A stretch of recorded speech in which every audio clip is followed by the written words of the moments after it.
Continuando aí com a correção dos exercícios. Então, na página 52, eu li para vocês aqui, tá? Sobre essa curiosidade e eu vou estar lendo com vocês e no final cada um respondendo aí a sua maneira, tá bom? Então, como foi pedido para vocês. Curioso é a função do jornalismo. Este é um Foxline da primeira edição do primeiro periódico a circular no Brasil. Em 1808, Hipólito Costa iniciou em Londres a produção do jornal Correio Brasiliense. Observe o destaque que esse editor dá à função social da imprensa. O primeiro dever do homem em sociedade é ser útil aos membros dela. Ninguém mais útil, pois, do que aquele que se destina a mostrar com evidência os acontecimentos. Tal tem sido o trabalho dos redatores das folhas públicas. Correio Brasiliense, de junho 1808. Na quarta parte, nova os campos era, e se mais mundo houvera, lá chegara. Camoense, CV, acho que é sétimo, 14, dessa é a edição 14. Introdução, ou introdução, como era escrito antigamente.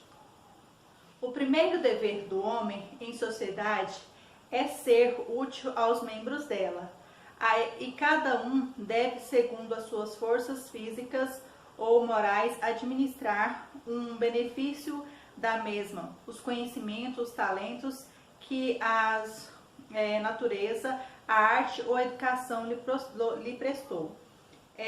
O indivíduo que abrange bem geral de uma sociedade vem a ser o membro mais distinto dela. As luzes que lhe espalhes tiram as trevas ou da ilusão, aqueles que a ignorância precipitou no labirinto da apátia, da inépcia e do engano. Ninguém mais útil, pois, do que aquele que se destina a mostrar com evidência os acontecimentos do presente e devolver as sombras do futuro. Tal tem sido o trabalho dos redatores das folhas públicas, quando estes, munidos de uma crítica sã e uma censura adequada, representam os fatos ou factos do momento, as reflexões sobre o passado, as sordidas conjecturas sobre o futuro. Deve-se à nação portuguesa as primeiras luzes destas obras, que excitam a curiosidade pública. Foi em Lisboa, na imprensa de Cabrasbock, em 1649, que este redator traçou com evidência, debaixo do nome de boletim, os acontecimentos de guerra da aclamação de Dom João IV. Neste folheto se viam os fatos tais quais a verdade os devia pintar, e dessa obra interessante se valeu. Ao depois, o conde de Ericeira, para escrever a história da aclamação com tanta censura e acertada crítica como fez. Alberto Diniz, o papel do jornal e a profissão do jornalista. Então, nós temos aí uma edição de 1808 falando sobre a função do jornalismo. E aqui perguntou assim: você concorda nos diferentes veículos de informação a função do jornalismo tem sido informar o leitor? Ser útil aos membros da sociedade? Justifique a sua resposta com exemplos. Então, essa resposta aqui, tá? Eu vou pôr aqui página 52. Então, página 52. Então, a resposta aí, ela é resposta pessoal. Porque aí tá colocando aí, né? Vamos colocar aqui, resposta pessoal. Por quê? Tá perguntando se você concorda. Então, você concorda que o papel do jornalista está sendo aí, né, nesses diferentes meios, internet, jornal impresso, televisivo. Então, através destes meios aí que temos a verdade está chegando até nós, ele está cumprindo o seu papel como jornalista. Então isso foi feito nessa pergunta para vocês aí, quando eu expliquei os exercícios. E aí, né? Então a resposta é pessoal, porque cada um vai dizer aí, né, se sim ou se não, e vai justificar através de exemplos, né? Por exemplo, que ele busca, né, informações através de pesquisas, de entrevistados e etc, tá? Então, página 52, sobre este texto que acabamos de ler. Deixa eu virar aqui melhor. Este texto aqui também nós já comentamos, né, na leitura e explicação dos exercícios, sobre a escrita, né, daquela época, então nós já comentamos aí, tá bom? E agora nós vamos para a página 53, certo? Nós vamos dar início aí aos exercícios relacionados ao estudo da língua. Então nós já, na introdução, né, das videoaulas, nós falamos sobre os verbos significativos e os verbos de ligação, sobre essa diferenciação, em que os verbos significativos, eles têm, né, essa diferenciação por possuir aí verbos de ação, né, tem que ter uma ação. E aí, os verbos de ligação é como se fosse uma característica, tendo ali, ele tem uma característica. Então essa é a diferenciação em que nós aprendemos na introdução aí, tá bom? Então os exercícios falam assim: na unidade anterior você revisou a estrutura das orações, verificando que todas apresentam verbos no predicado. Agora vamos rever os tipos de verbo que podem compor os predicados. Então nós falamos, né, sobre as orações e que as orações, para se tornar uma oração, tem que ter verbo. E agora aqui nós vamos observar esses tipos de verbo dentro aí do predicado, tá bom? Então, exercício número 1. Releia um trecho da reportagem Os Oceanos Estão à Deriva. Se os problemas derivados da escassez e da contaminação da água doce são assustadoramente transparentes, os da água salgada correm em silêncio. Mais de 3 bilhões de pessoas dependem da biodiversidade dos oceanos para a sobrevivência. Os mares são a maior fonte de proteína do planeta, por meio da pesca, e criam 200 milhões de empregos diretos e indiretos. Eles absorvem 30% do dióxido de carbono emitido na atmosfera, função essencial sem a qual não existiria vida terrestre. Os recursos oceânicos geram 3 trilhões de dólares por ano, o equivalente a cerca de 5% do PIB global. Então, acabamos de ler aí esse trecho da reportagem Os Oceanos Estão à Deriva. Então, nós temos aqui: retome as orações a seguir do trecho e compare-as. Então, nós temos a primeira oração: os mares são a maior fonte de proteína do planeta. Segunda oração: os recursos oceânicos geram 3 trilhões de dólares por ano, equivalente a cerca de 5% do PIB global. Então, nós temos aqui: em qual das orações o predicado indica uma característica do sujeito? Então, é no 1 ou no 2? Na oração 1 ou na oração 2? Então, é na oração 1, tá? Os mares são a maior fonte de proteína do planeta. Então, o predicado indica uma característica do sujeito aí. Então, em 1, a característica são a maior fonte de proteína do planeta é atribuída ao sujeito os mares, tá? Então, respondendo aí o exercício número 1. Então, exercício número 1, letra A. Então, nós temos aí, em 1, a característica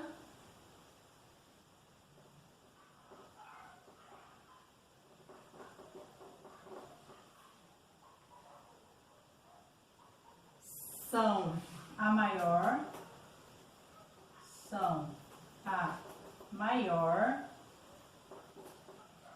fonte de proteína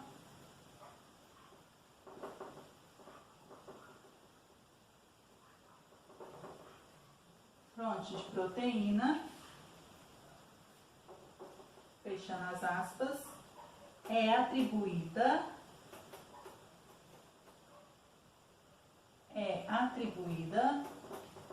ao sujeito os mares. Ao sujeito mares.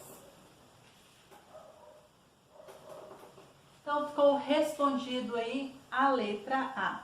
Letra B. Em qual deles o predicado atribui uma ação ao sujeito?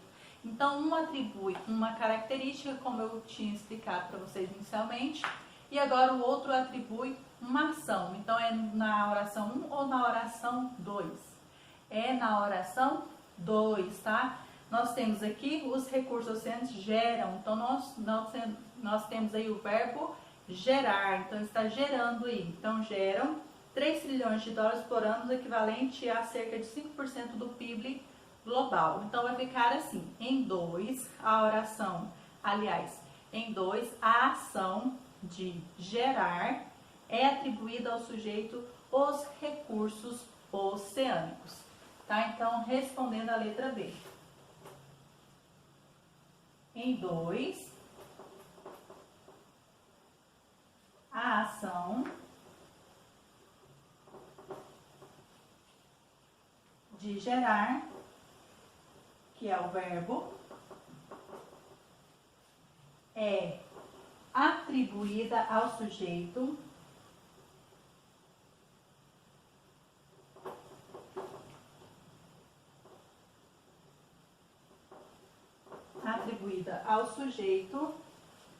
os recursos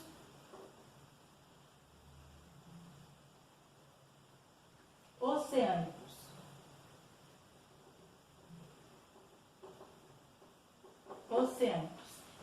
E aqui ficou respondido aí a letra B do exercício número 2. Aliás, exercício número 1.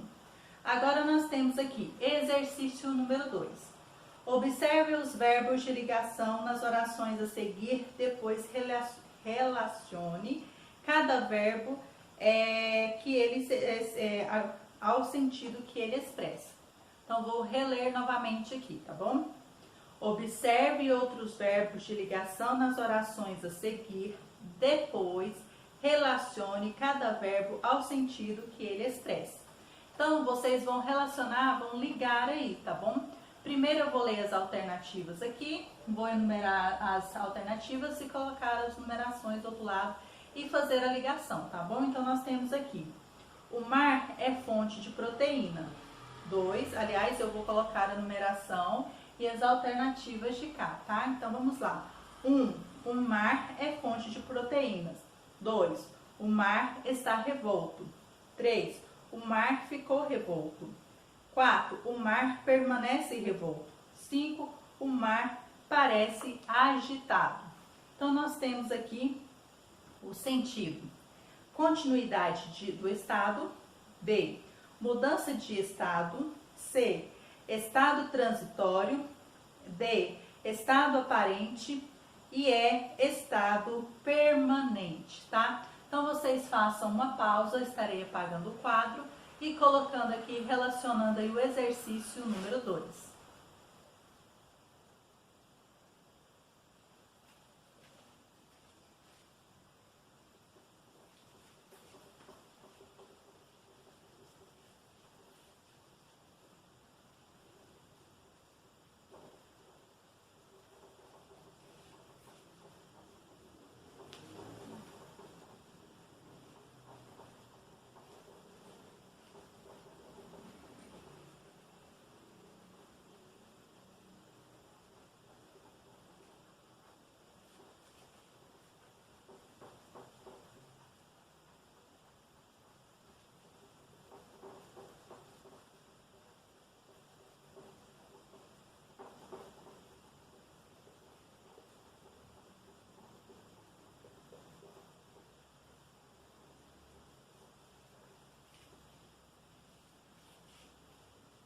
Então, vamos lá. Exercício 2, tá? Então, relacionando aí, nós temos o primeiro, segundo, terceiro, o quarto e o quinto. E aqui nós temos as alternativas A, B, C, D e E, tá? Então, conforme, né, eu for lendo de cá, eu vou ligando e escrevendo como de cá, tá bom? Então vamos lá. O mar é fonte de proteína. Então nós temos aí um estado permanente. Então fonte de proteína é um estado permanente. Então com a letra E. Então estado permanente.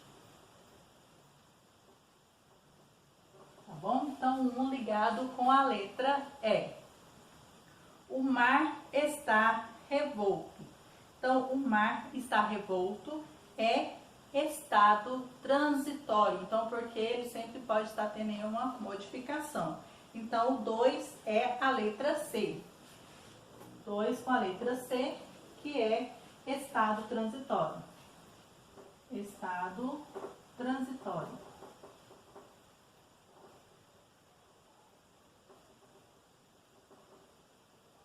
Estado transitório. Agora nós temos o 3. O mar ficou revolto. O mar ficou revolto, nós vamos ligar com a letra B, que é mudança de estado. Então, o mar ficou revolto com 3. Aliás, com a letra B. 3 com a letra B, que é mudança de estado. Mudança de estado. Mudança de estado. 4. O mar permanece revolto. Então, 4, ele vai ligar aí com a letra A. Continuidade de estado. Então, 4 com a letra A. Continuidade de estado. Tá bom? Continuidade de estado. E por último, 5 aí. O mar parece agitado. Então, o mar aí ele parece agitado com a alternativa D, que é a única que está faltando aí, estado aparente. Letra D, estado aparente. Então, ficou respondido aí, tá? Os exercícios para vocês terem um pouquinho de noção aí, tá? Sobre verbos significativos e verbos de ligação, em que os verbos, frisando aí, em que os verbos significativos sempre tem que haver uma ação, né? O verbo tem que estar transmitindo uma ação, e o verbo, né, de ligação, ele tem que estar aí tendo uma característica, apresentando aí uma característica, tá bom? Então aqui nós concluímos os exercícios, tá? Propostos para a aula de hoje. Qualquer dúvida, estou à disposição. Não esqueçam de estar fazendo aí as postagens, tá bom? Eu vou concluir o primeiro bimestre na aula de hoje. Hoje eu encerro o primeiro bimestre na língua portuguesa. Então vocês façam aí as postagens, tá bom? Então um beijo e até qualquer outro momento.